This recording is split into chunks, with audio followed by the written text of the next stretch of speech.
नैमिषारण्य क्षेत्र में 88,000 महात्माओं से सूत जी पुरुषोत्तम मास का महत्व बताते हुए कहते हैं कि 3 वर्ष में एक बार अधिक मास आता है।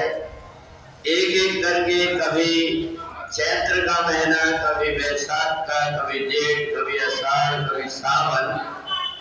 इस बार सावन का महीना आया हुआ अधिक मास के रूप में, इसलिए हम लोग 2 महीने का सावन कहते हैं।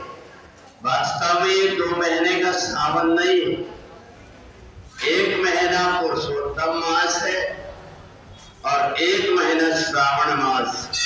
2 श्रावण आए इसलिए हम श्रावण के मास में अधिक मास है, इसलिए हम उसको 2 श्रावण कहते हैं। श्रावण के महीने में विशेष रूप से भगवान शिव के पूजन का महत्व है और पुरुषोत्तम के महीने में भगवान विष्णु के पूजन का महत्व है।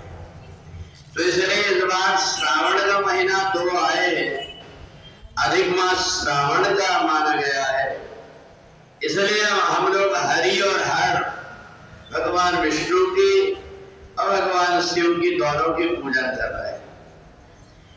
तो इसलिए इस पुरुषोत्तम के महीने में श्रावण में जितना पूजन करते हैं उससे दोगुना फल इसलिए मिल जाता है क्योंकि हरि और हर दोनों का पूजन होता है इस समय पर।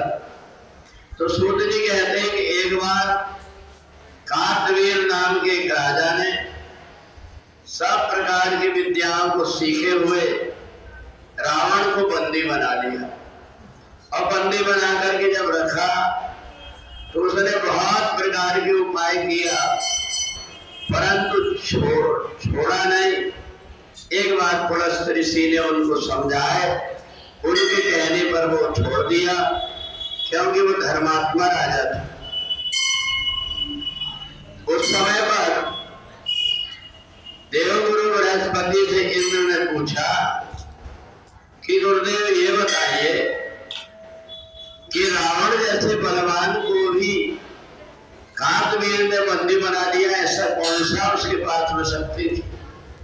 कहा एक बार महेंद्रमती नगरी में एक राजा रहता था जिसका नाम कार्तवीर था। उसने अपनी पत्नी के साथ जंगल में बहुत प्रकार की तपस्या किया, शरीर में हड्डी मात्र रह गई।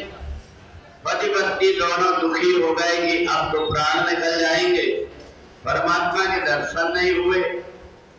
उसी समय पर उनको पुलस्त ऋषि ने देखा और कहा कि तुम एक काम करो, तुम इतने वर्षों तक दिन तुमने तपस्या किया है, आगे आने वाला जो महीना है वो श्रावण मास के अधिक मास है, इसलिए तुम एक काम करो कि उस श्रावण के मास में पुरुषोत्तम भगवान का शिव जी के साथ में भगवान विष्णु का विष्णु सहस्त्र नाम से पूजन करो। विधि बता दिया कि प्रातः काल सूर्योदय के पहले उठ करके और भगवान नारायण का ध्यान करना, भगवान से प्रार्थना करना कि हमसे किसी प्रकार की कोई गलती ना हो, और मन में विचार करते हुए प्रातः काल भगवान शिव और भगवान विष्णु की पूजन करना, चाहे रुद्र के मंत्रों, पुरुषोत्तम, पुरुष सूक्त हो या फिर विष्णु सहस्त्र नाम हो।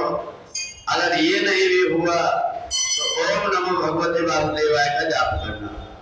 दोनों पति पत्नी ने वैसे किया और इस पुरुषोत्तम मास की एकादशी के दिन जैसे ही व्रत करके खड़े हुए, उसी समय पर भगवान नारायण प्रकट हो गए। उन्होंने कहा कि तुम इस लोक में धन धान से संपन्न होकर के राजा बनोगे और शरीर छोड़ने के बाद मेरे को प्राप्त हो जाओगे, क्योंकि आज अधिक मास की पद्मनी एकादशी है। जो पद्मनी एकादशी के दिन भगवान नारायण का पूजन करता है वो सब प्रकार के दुर्दारे से छूट जाता है। तो इसलिए अनेकों बार तपस्या करने से, दान देने से जितना पुण्य होता है उतना पुण्य केवल पुरुषोत्तम मास के दिन के समय पर एकादशी के दिन भगवान विष्णु और शिव के पूजन से प्राप्त हो जाता है। जो भी इस व्रत को करता है भगवान की उनको पर कृपा होती है। बोले सच्चिदानंद भगवान